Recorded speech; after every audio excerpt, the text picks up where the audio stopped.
mensaje el día de hoy, esclavos de Cristo. Esclavos de Cristo. Cuando escuchamos la palabra esclavo, generalmente la asociamos a alguien que ha sido sometido de manera forzosa a malos tratos. Siempre que pensamos en esclavitud, pensamos que es algo malo, es algo negativo, es ser esclavo.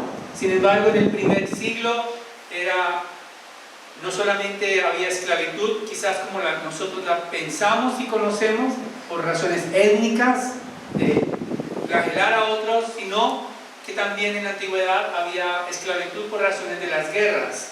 Entonces, cuando el ejército triunfador sometía a esclavos al ejército que era vencido. También había esclavitud por deudas comerciales.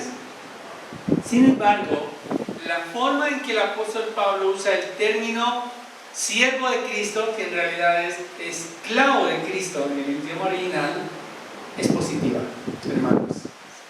El empleo de la palabra siervo o esclavo es voluntaria. El apóstol Pablo utiliza aquí este término esclavo no como una obligación, no como un deber, como sometido forzosamente, sino que él quiere voluntariamente servir a su Señor, a nuestro Señor Jesucristo. Y por una razón, Él es Señor, digno de ser servido. Y ese es el mensaje que quiero comunicar en esta mañana a partir de este texto, y es que somos llamados a ser siervos de Cristo, porque Él nos hizo libres de la esclavitud del pecado. Somos llamados a ser siervos de Cristo porque Él nos hizo libres de la esclavitud del pecado.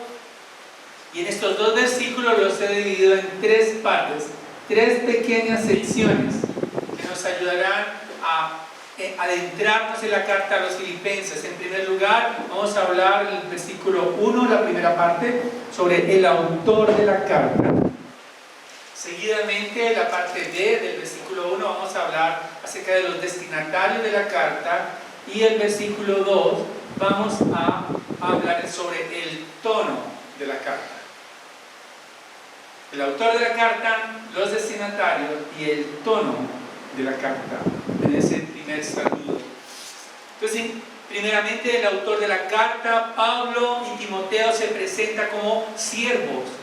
En realidad, como les decía hace un momento, la palabra en el idioma original es doulos, que significa esclavo. Pablo se presenta junto con Timoteo como esclavos de Cristo, es decir, están bajo el señorío de Jesucristo, están bajo la autoridad de Jesucristo. Jesucristo representa allí en esa expresión que Él es como el amo de ellos, Él es el dueño de ellos, de Pablo y de Timoteo. Y Pablo, el apóstol, está unido a los filipenses con lazos de comunión cristiana, porque en varias de las cartas apostólicas solamente hay 4 en las cuales él se presenta como un esclavo de Cristo. En esta, en Romanos, en la carta a los Filipenses. Sin embargo, él podría dirigirse a los filipenses como apóstol. Pablo, apóstol de Jesucristo. Pero hace la excepción porque él no necesita presentar sus credenciales o su autoridad a los destinatarios de la carta. Ellos saben de la autoridad del apóstol Pablo, ellos están sometidos voluntariamente. Él no necesita recordarles, yo soy un apóstol, no. Él se presenta como un esclavo de Jesucristo. Y menciona a Timoteo. Timoteo está allí, algunos piensan que era el amanuense, es decir, aquel que estaba recibiendo el dictado de la carta en ese momento del apóstol Pablo. Sin embargo, el apóstol lo presenta a él porque ellos conocían a Timoteo, y es más, él lo va a enviar próximamente en el capítulo 2, versículo 19. Si vamos un poco hacia adelante en la carta, él dice acerca de Timoteo: pero espero en el Señor Jesús enviarles pronto a Timoteo, a a fin de que yo también sea alentado al saber de la condición de ustedes. Y miren lo que dice acerca de Timoteo en el versículo 2:20. Pues a nadie más tengo del mismo sentir y que esté sinceramente interesado en el bienestar de ustedes. Timoteo ama a la iglesia de Filipos. Y por eso está mencionado allí en ese primer versículo. El apóstol Pablo se identifica como esclavo, y esto nos ayuda a entender que él está sometido al Señor por su propia voluntad a Cristo, junto con Timoteo, pero lo está haciendo y nos está recordando que lo está haciendo de una manera gozosa, como siervo de Cristo. Que él está disfrutando servir a Cristo como siervo. Que no es una imposición puesta sobre él. Que él está alegre de rendir su lealtad a nuestro Señor Jesucristo como esclavo de él, aún en peligro de muerte. Capítulo 1, versículo 20, dice la Escritura allí mismo en Filipenses.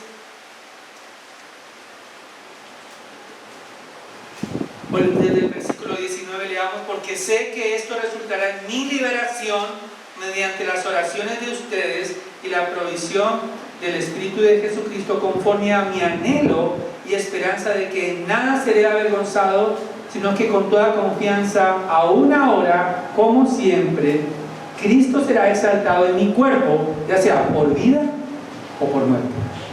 En otras palabras, el apóstol Pablo está expresando que él está preso. Esta es una de las cartas de la prisión. Y él está también en riesgo de muerte. Acepta que es probable que no va a salir de prisión. Es probable que sí, o es probable que no. Pero su gozo y contentamiento es Cristo Jesús. Él no se lamenta por estar privado de la libertad.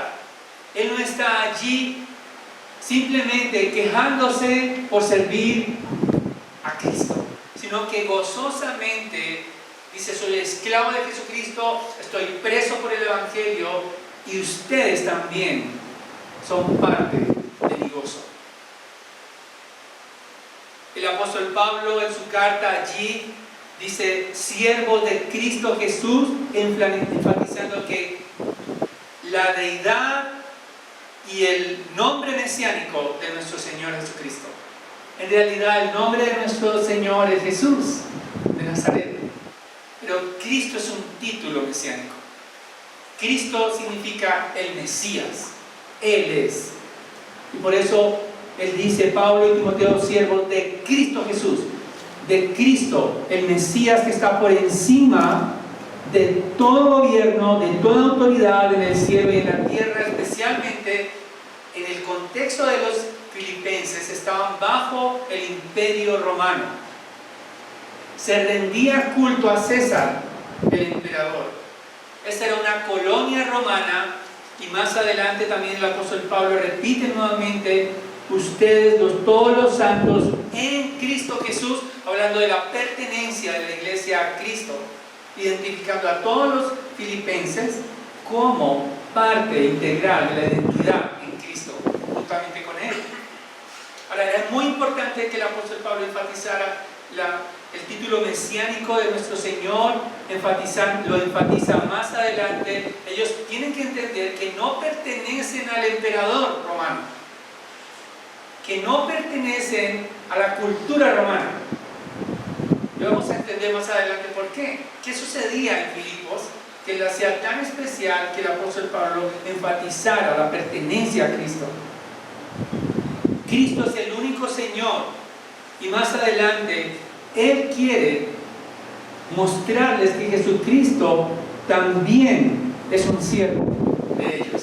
En el capítulo 2, versículo 8 dice: y hallándose en forma de hombre, se humilló Él mismo, haciéndose obediente hasta la muerte, y muerte de cruz.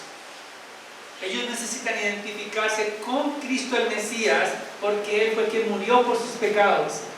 Y que a pesar de que había una imposición de adoración en ese contexto hacia la cultura romana, ellos le pertenecen a Cristo. Él fue el que compró a precio de sangre su ciudadanía celestial. Por eso más adelante los llaman a ser, ustedes son ciudadanos de Cristo, del reino de Dios. Hermanos, nosotros fuimos liberados de la esclavitud del pecado y trasladados al reino de Dios para ser siervos del único que merece adoración, nuestro Señor.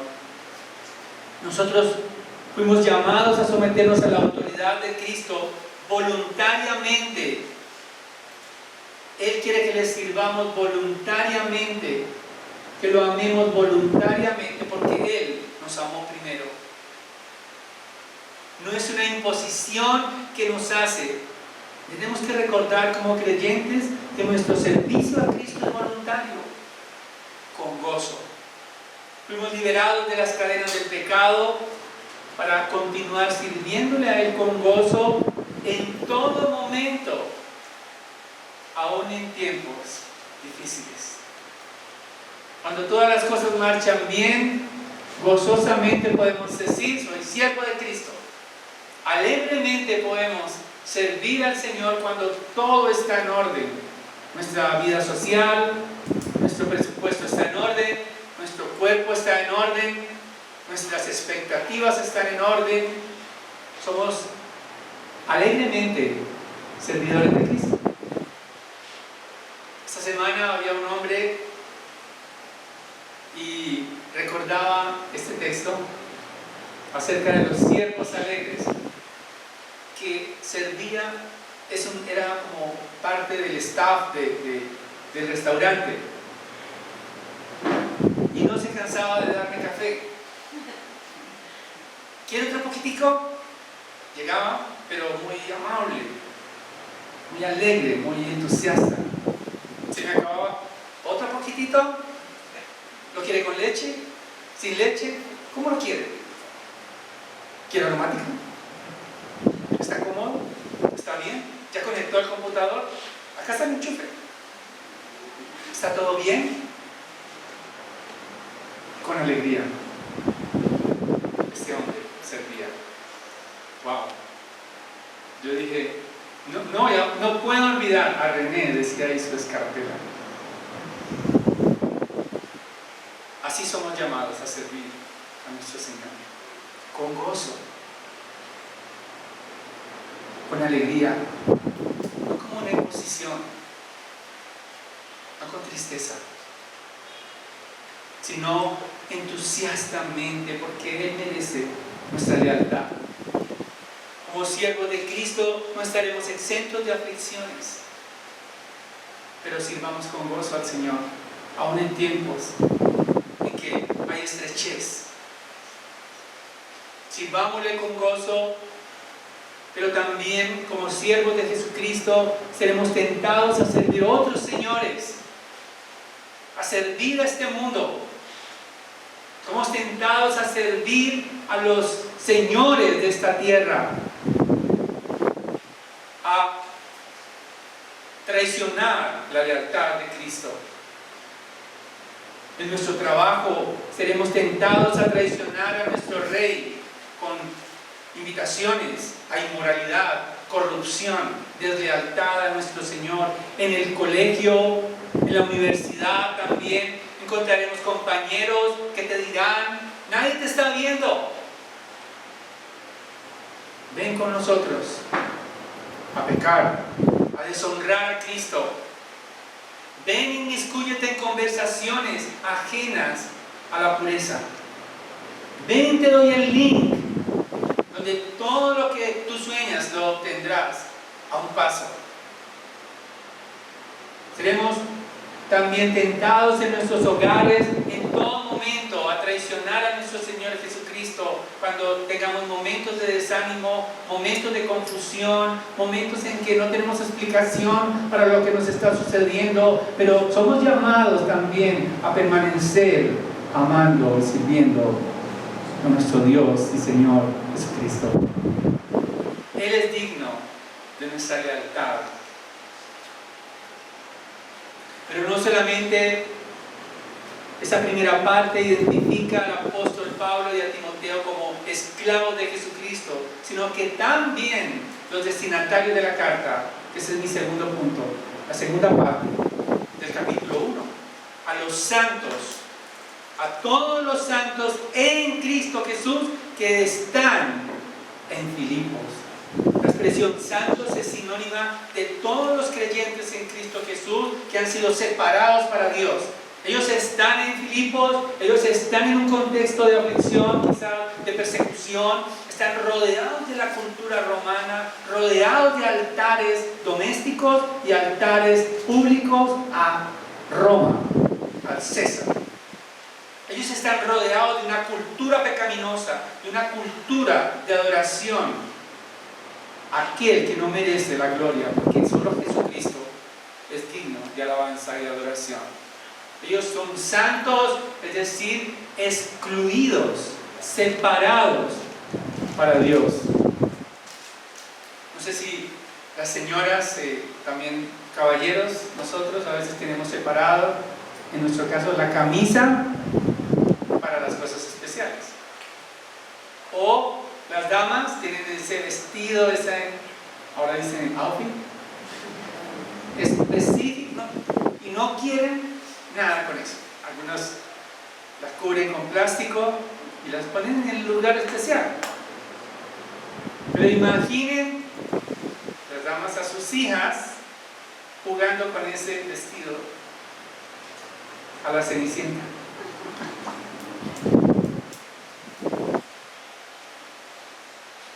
Ustedes van a molestarse que usen ese vestido, esa prenda, porque es exclusiva para ustedes, es especial. O lo mismo, los que tienen sus hijos, imagínense que cogen esa camisa y la arrastran por la casa o por la calle jugando con esa camisa especial. Es para eventos especiales. En ese caso, esa camisa y ese vestido es santo en ese sentido. No porque sea algo que tiene un lugar, una connotación espiritual, no. Esa es la palabra, ese es el sentido de la palabra, separado. Entonces nosotros fuimos separados, al igual que los filipenses, para Dios. Por lo tanto, tú, hermano, no puedes estar en el lugar que no honra a Dios, porque eres santo. No se trata de legalismo, no se trata de una lista de lugares prohibidos, no. Se trata de una sabiduría y un discernimiento espiritual para saber dónde estás en el momento en el cual debes huir, porque no corresponde a la honra, al honor de tu Señor Jesucristo. Ahora, ¿por qué era tan importante recordarles el título de que son santos? Porque eran una colonia romana. En realidad el nombre de Filipos lo hicieron en conmemoración al padre de Alejandro el Grande, Felipe, y así le pusieron el nombre de esa ciudad después de una batalla que hubo allí. Se conmemoró una batalla y los veteranos de esa guerra, de ese conflicto, recibieron propiedades allí. O sea, ciudadanos romanos, militares retirados romanos, recibieron allí parte de esas tierras y tenían un orgullo cívico. Era como una pequeña Italia, una pequeña Roma en Macedonia.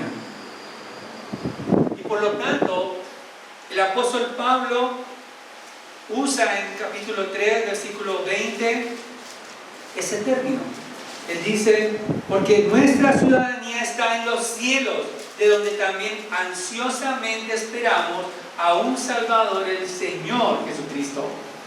Ellos, todos allí quienes vivían allí en Filipos, se percibía ese nacionalismo romano.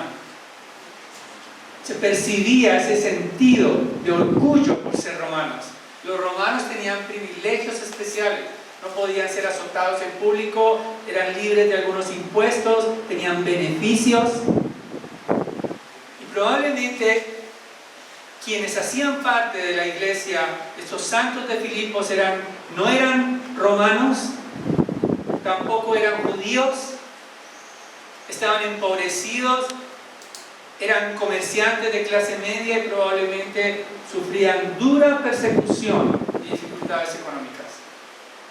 Pero aún así enviaron provisión al apóstol Pablo con Epafrodito.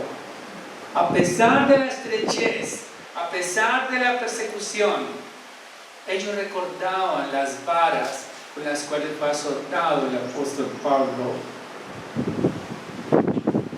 Quizás el carcelero y su familia están allí leyendo esta carta,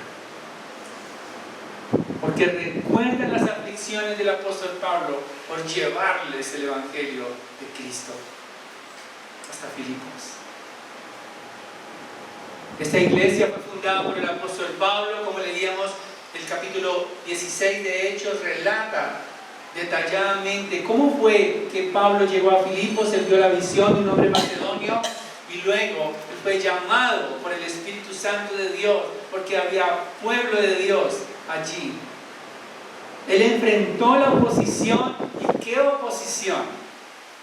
Cuando llegó a predicar el evangelio, él siempre llegaba a las poblaciones buscando una sinagoga primero, pero parece que allá en esta región de Filipos no había mucha población judía, porque para una sinagoga como mínimo debían establecerse 10 familias judías. O sea que había menos de 10 familias, no había sinagoga, y por lo tanto en el año 50 después de Cristo fue a predicar el evangelio, encontró una minoría, una pequeña colonia judía. Sin embargo, no alcanzaba a ser 10 familias, y él predicó el evangelio a la orilla del río, en un lugar público.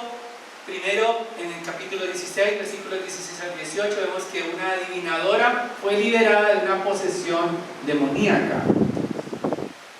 Sin embargo, se enojaron sus amos. Tenía adivinación, un espíritu de adivinación. O sea que, hermanos, no confíen en las adivinanzas, no necesariamente eso es de Dios. Los amos se enojaron,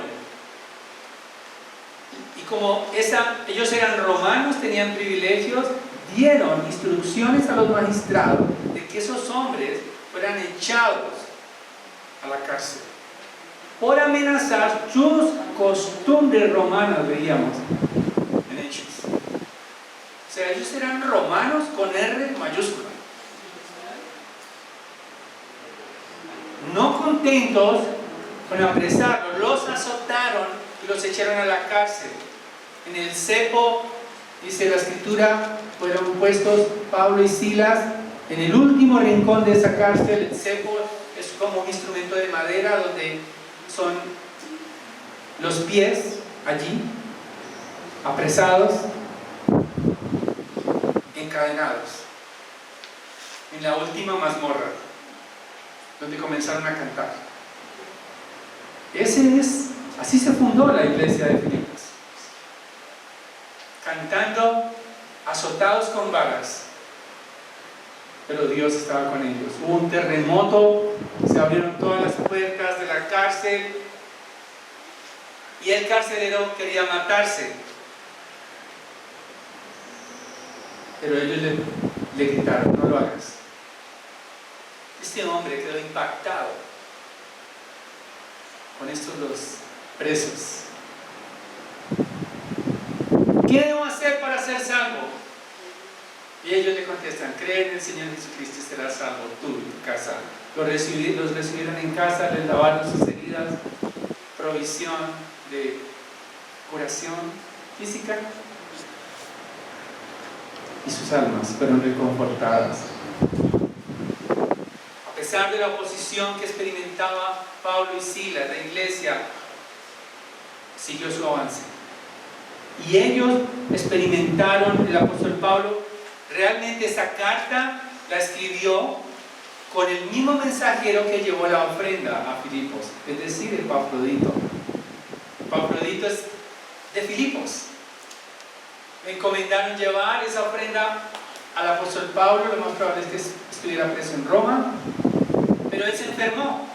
Epafrodito enfermó, estuvo a punto de morir, él lo menciona en su carta, pero volvió a restablecerse y regresó con esta misiva, dando gracias el apóstol Pablo por el apoyo económico. Vemos en 4:16, dice: porque aún a Tesalónica enviaron dádivas más que una vez para mis necesidades. Ellos estaban pendientes del apóstol Pablo, los destinatarios de esta carta, para enviarle provisión donde él estuviera. Escucharon que estaba preso en Roma, allá enviaron el Epafrodito, con esa ofrenda de olor fragante para él, a pesar de sus privaciones. Pero no solamente menciona a los santos y fieles hermanos en Cristo que están en Colosas, sino también él menciona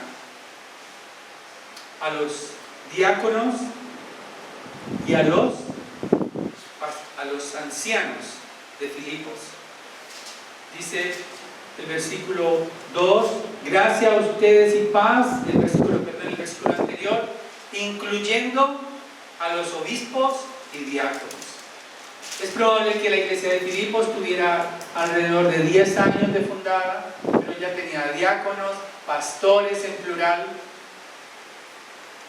La iglesia estaba organizada, la iglesia no cedió a la persecución, no cerró en tiempos de aflicción, sino que continuó avanzando el evangelio. Contaba con un número de creyentes suficientes para reconocer hombres con un carácter para ser pastores y diáconos. En este caso, el término obispos tiene que ver con supervisores, que es sinónimo de la palabra pastores o ancianos.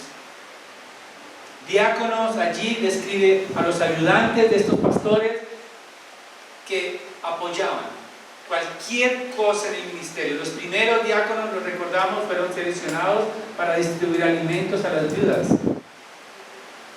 Lo vemos en el libro de los Hechos. Ahora, es bien interesante que se nombran los santos y luego los obispos y ancianos, porque estaban para el cuidado de la iglesia.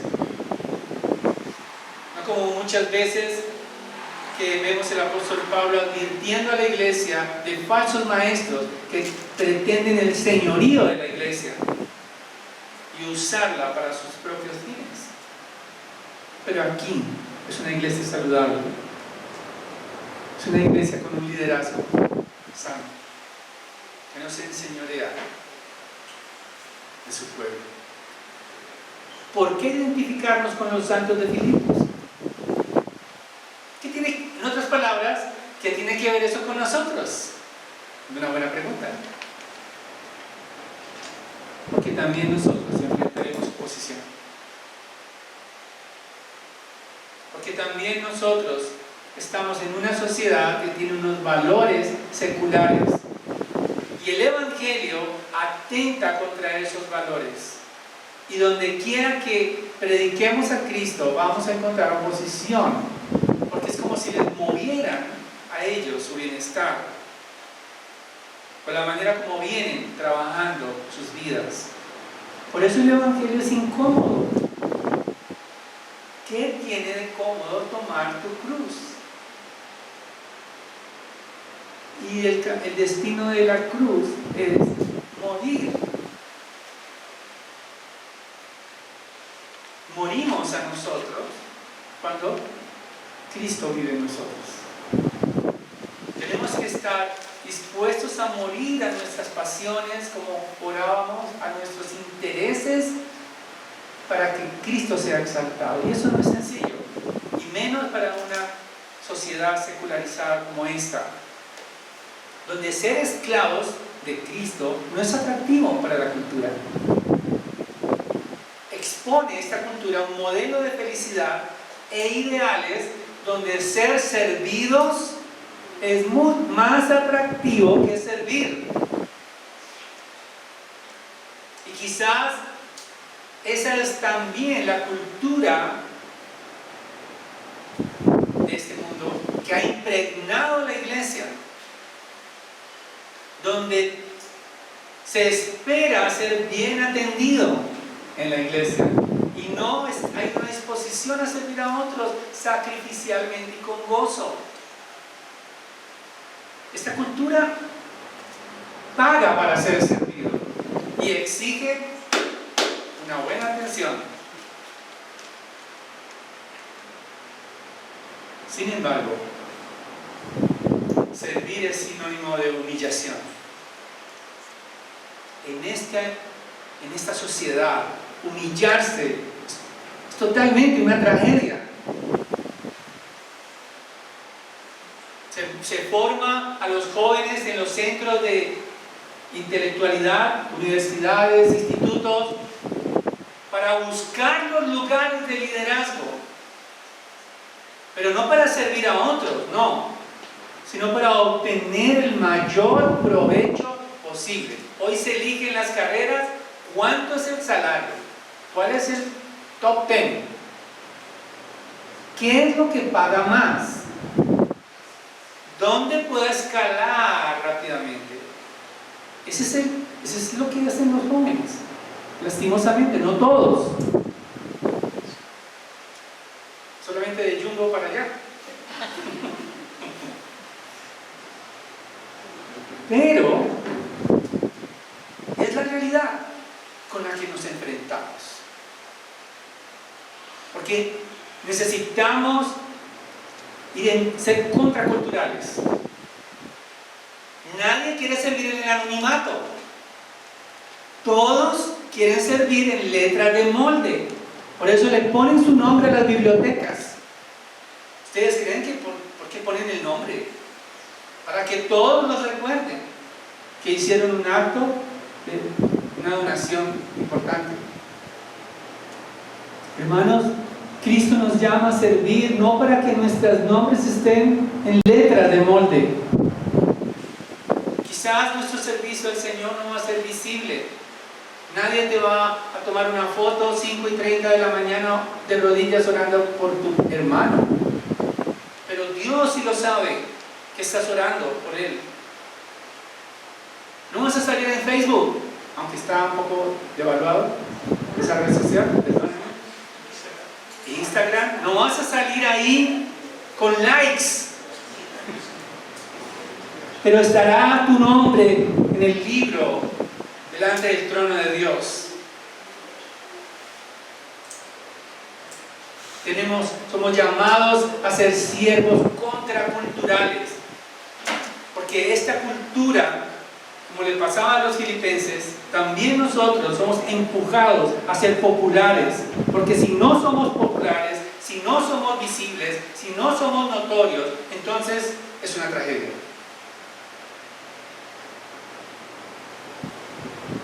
Para los que no conocen a Cristo, fuimos separados para ser santos para Él. Él nos mira. Él mira el servicio a su nombre. Él mira cuando te niegas a las ofertas de esta tierra por la lealtad a su nombre. Él mira tu corazón. Él te llenará de su gracia. Él sí conoce tu alma y nos premiará cuando este mundo nos deseche, cuando este mundo nos dé la espalda. Él sí nos dirá: ven, bien, buen siervo y fiel. Lo poco has sido fiel, lo mucho te pondré. Aunque seas humillado por tu lealtad a Cristo, se burlen de ti tus compañeros de estudio, jóvenes. Aunque tu familia se burle de ti por tu lealtad a Cristo, Él es tu Señor, permanece fiel. Él te apartó desde el vientre para su gloria. Tú le perteneces a Él, porque Él te compró en la cruz del Calvario, Él derramó su sangre gloriosa para pagar el precio que nosotros debíamos por el pecado. Y Él completará su obra en nosotros, como lo dice a los filipenses el apóstol Pablo. No solamente tenemos el autor, los destinatarios de la carta, sino también el tono de la carta, versículo 2. Ese es el tercer punto. Pablo quiere recordarle a los filipenses la seguridad que tienen en Cristo. Gracia a ustedes y paz de parte de Dios nuestro Padre y del Señor Jesucristo. Este era un saludo acostumbrado para el apóstol Pablo. Le recordaba a los creyentes que tenían una relación cercana con Dios. La gracia a vosotros, tenían que recordar que todo lo que habían recibido era inmerecido, que todo lo que tenían, todo lo que gozaban proviene de Dios, quien tomó la iniciativa, porque no merecíamos sino muerte. Tenemos que recordar eso. A veces pensamos que estamos en el lugar que Dios nos ha colocado por nuestros méritos, porque lo merecíamos. Pero si no fuera por la gracia de Dios, estaríamos esclavos de nuestros deseos engañosos. Él nos salvó no por obras de justicia que hubiéramos podido hacer. No se trata de nuestros talentos, no se trata de nuestras virtudes, no se trata que Dios en su trascendencia miró aquí nos miró a nosotros y dijo: wow, estoy asombrado cómo brillan estas personas, voy a salvarlas. No, estábamos en lo profundo, agonizantes, totalmente desprovistos, atrapados en la oscuridad nauseabunda del pecado, pero Él nos rescató con su brazo poderoso, nos llamó, nos llevó hasta su presencia, nos vistió y comparte con nosotros su gracia infinita. Él es digno de nuestra lealtad. La gracia recuerda a los filipenses y a nosotros que es el resultado de la cruz. Que recibimos el título de hijos y santos por el poder del Evangelio. Y la gracia se hace más evidente en tiempos de aflicción. La gracia se hace más, resalta cuando sufrimos. La gracia brilla cuando recibimos consuelo en medio de circunstancias adversas. Más adelante, en el capítulo 4, versículo 7, el apóstol Pablo llama a disfrutar de la paz. Dice: y la paz de Dios, que sobrepasa todo entendimiento, guardará sus corazones y sus mentes en Cristo Jesús. Gracia a usted y paz. Cristo Jesús nos ha dado paz con el trono de Dios. Ya no debes nada. ¿Tenías facturas por pagar? ¿Tienes facturas pendientes y no te alcanza el saldo espiritual? ¿Te sientes culpable en esta mañana? ¿Te sientes que le debes a Dios?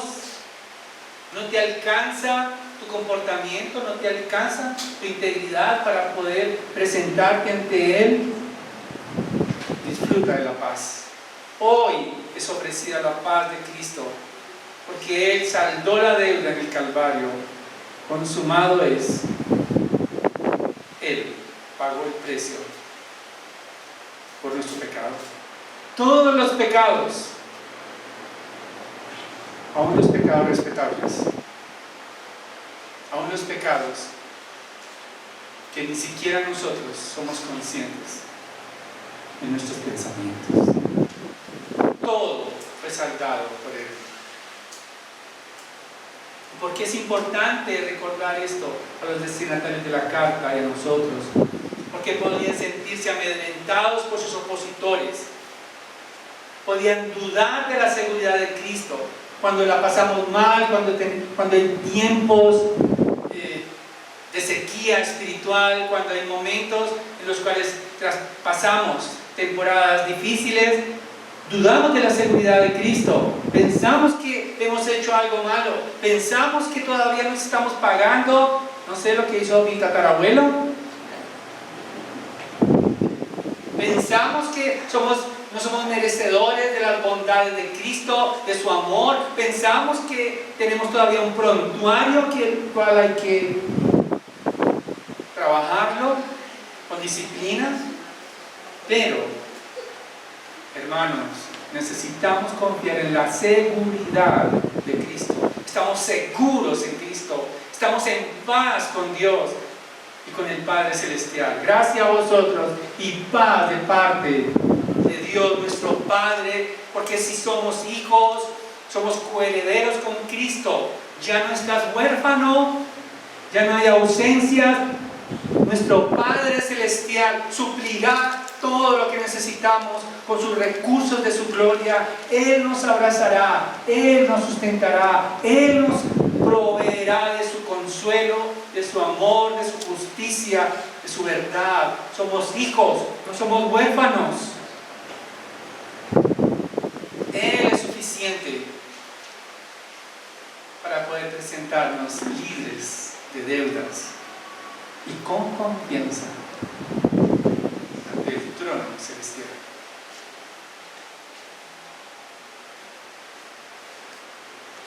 ¿Por qué servir a Cristo voluntariamente y con gozo?